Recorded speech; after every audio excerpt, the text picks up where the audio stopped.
Hello students, welcome to समक शिक्षण। This is ma'am Rupali. आज स्वतंत्रता दिवस के दिन आप सभी लोगों को मेरी तरफ से हार्दिक शुभकामनाएं। वक्त कम है, जितना दम है लगा दो। कुछ लोगों को मैं जगाता हूँ, कुछ लोगों को तुम जगा दो। ये हमारे माननीय प्रधानमंत्री जी का कहना है। इन्हीं शब्दों के साथ मैं अपना आज के टॉपिक को शुभ आरंभ करना चाहती हूँ। आज का टॉपिक है विराम चिन्ह, जिसे इंग्लिश में कहते हैं पंक्चुएशन। बच्चों, जब भी हम पंक्चुएशन शब्द बोलते हैं then you are very much familiar with this words, है ना। कोलन, है ना, फुल स्टॉप, कॉमा, बहुत आसानी से आप लोग कह सकते हैं। लेकिन जब भी हम हिंदी में आते हैं तब आप लोग को जब पूछे जाते हैं विराम चिन्हों के बारे में, तब आप लोग थोड़ा हड़बड़ा जाते हैं। मैंने बहुत बच्चों को देखा है, इसलिए मैंने सोचा कि इस टॉपिक में भी आप लोगों के साथ थोड़ा बात करूं। ठीक है, मैं कंप्लीट इसके बारे में आप लोगों को आज पढ़ाने जा रही हूँ। जब भी हम बातें करते हैं बच्चे, हमें बीच बीच में रुकना होता है ना। उसी को कहते हैं विराम। विराम का अर्थ होता है रुकना। हम बोलते या लिखते समय कभी थोड़े समय के लिए तो कभी ज्यादा समय के लिए रुकते हैं। कभी प्रश्न पूछते हैं और कभी आश्चर्य प्रकट करते हैं। इसके लिए लिखते समय हम कुछ चिन्हों का प्रयोग करते हैं और इन्हीं चिन्हों को हम क्या कहते हैं?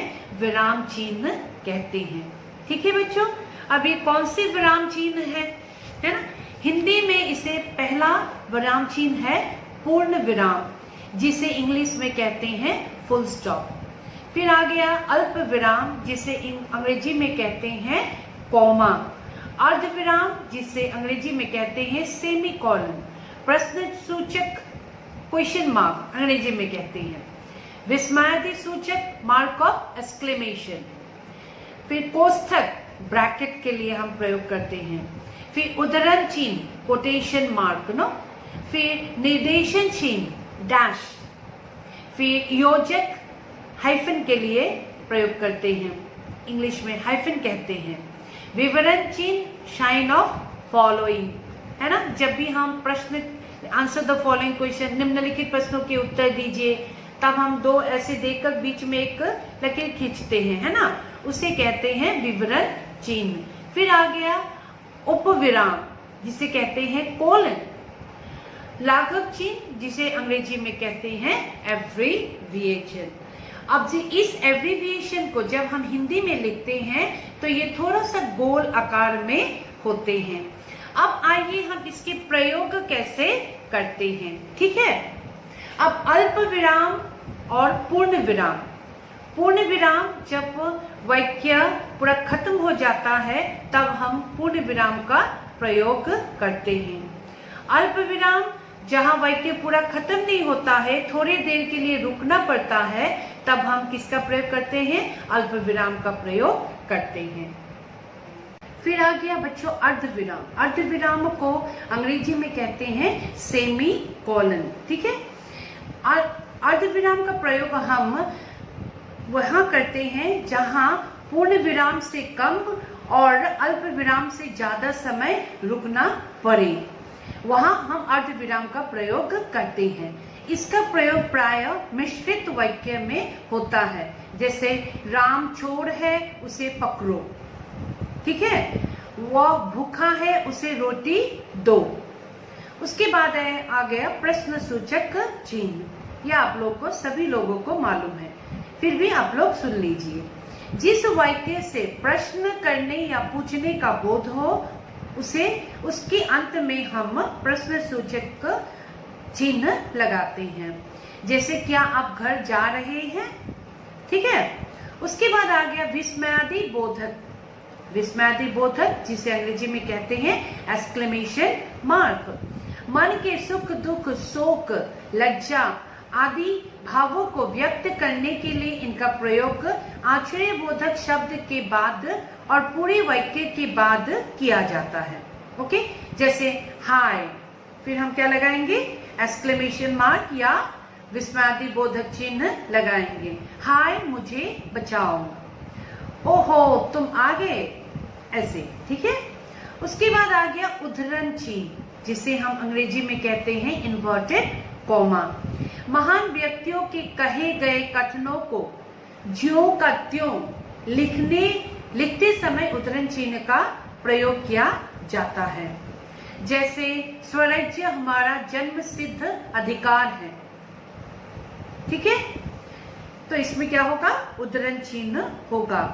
मैं जय जवान जय किसान, मैं विश्वास रखता हूं, मैं जय जवान जय किसान मैं विश्वास रखता हूं, तो मैं जय जवान जय किसान, ये इसमें क्या लगेगा, उद्धरण चिन्ह लगेगा।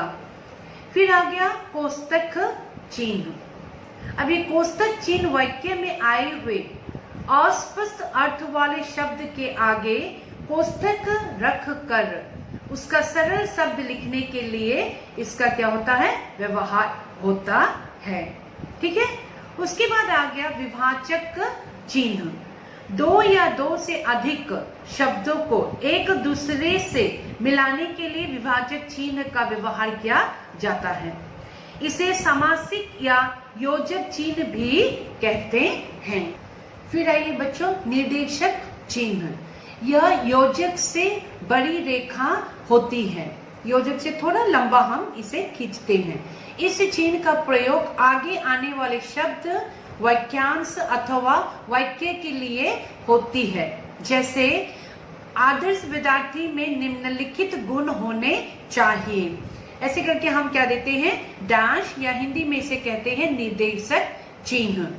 फिर आइए विवरण चिन्ह। जैसे मैंने आप लोगों को कहा, किसी के बारे में विस्तार से जब हम लोग लिखेंगे तब हम क्या प्रयोग करते हैं, विवरण चिन्ह का प्रयोग करते हैं। किसी के बारे में विस्तार से कहने के लिए तब हम क्या प्रयोग करते हैं, विवरण चिन्ह प्रयोग करते हैं। जैसे निम्नलिखित प्रश्नों का उत्तर लिखिए करके भी हम फॉलो, उसके बाद प्रश्न होते हैं, है ना, छोटे छोटे प्रश्न होते हैं, फिर वहां पे हम क्या डालते हैं, यही विवरण चिन्ह लगाते हैं, ठीक है। अब इसका हम, जैसे कि घटना का पूर्ण विवरण इस प्रकार है, घटना का हम लोग विवरण लिखना है तब हम लिखते हैं घटना का पूर्ण विवरण इस प्रकार है, उसके बाद हम क्या लगाएंगे, विवरण चिन्ह लगाएंगे, ठीक है। उसके बाद आ गया उपविराम। उपविराम मतलब कोलन, है ना, इसका प्रयोग भी विवरण चिन्ह की तरह होता है।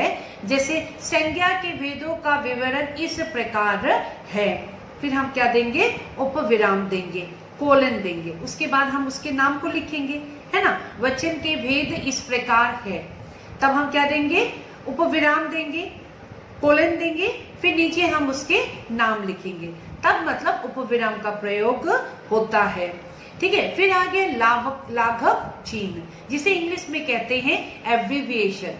शब्दों को संक्षिप्त रूप में लिखने के लिए इस चिन्ह का प्रयोग किया जाता है, इन शॉर्ट फॉर्म, है ना। जैसे कि डॉक्टर, हम डॉक्टर लिखते हैं, उसके बाद ऐसे करके हम गोल करके छोटा सा गोल देते हैं। अंग्रेजी में इसे फुल स्टॉप में देते हैं, लेकिन हिंदी में इसको थोड़ा सा गोल करके हम सर्कल को तुम छोटा करके उसे लिखते हैं।